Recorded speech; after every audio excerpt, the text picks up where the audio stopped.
കുട്ടനാട്ടിൽ വെള്ളക്കെട്ട് നിലനിൽക്കുമ്പോഴും തോട്ടപ്പള്ളിയിലേക്ക് ഒഴുകിയെത്തുന്ന വെള്ളത്തിന്റെ അളവിൽ ഗണ്യമായ കുറവ്. 2018 പ്രളയത്തിന് ശേഷം ജലാശയങ്ങളുടെ ആഴം കൂട്ടുന്നതിൽ സർക്കാരിനുണ്ടായ ഗുരുതരമായ വീഴ്ച പ്രളയജലം ഒഴുകി മാറാൻ തടസ്സമാവുകയാണ്. കുട്ടനാട് അപ്പർ കുട്ടനാടൻ ജലാശയങ്ങളിലെ ഈ ഒരു ആവശ്യത്തിൽ ഏറെ പ്രയാസത്തിലാണ് ജനങ്ങളുമുള്ളത്.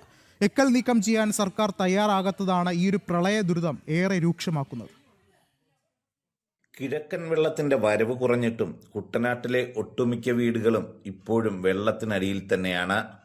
ചെങ്ങന്നൂരും റാന്നിയിലും ആറന്മുളയിലുമെല്ലാം വെള്ളം ഇറങ്ങിക്കഴിഞ്ഞു. ആ പ്രളയജലം കുട്ടനാട് അപ്പർ കുട്ടനാടൻ മേഖലയിലേക്ക് ഒഴുകിയെത്തിയ പോലെ കുട്ടനാട്ടിൽ നിന്നും വെള്ളം തോട്ടപ്പള്ളി വഴി അറബിക്കടലിലേക്ക് ഒഴുകി നീങ്ങുന്നില്ല. ഇതിന്റെ പ്രധാന കാരണം തോട്ടപ്പള്ളി പൊഴി പൂർണ്ണമായി മുറിക്കാത്തത് മാത്രമല്ല, മറിച്ച് കുട്ടനാടൻ ജലാശയങ്ങളിൽ 2018 മഹാപ്രളയത്തിൽ അടിഞ്ഞുകൂടിയ ചെളിയും എക്കലും ഇന്നേ വരെ നീക്കം ചെയ്യാത്തതാണ്. കുട്ടനാടൻ തോടുകളിൽ 90% എക്കലിനു മുകളിൽ പോളകൾ നിറഞ്ഞ് ഒഴുക്ക് പൂർണ്ണമായി നിലച്ച അവസ്ഥയിലാണ്.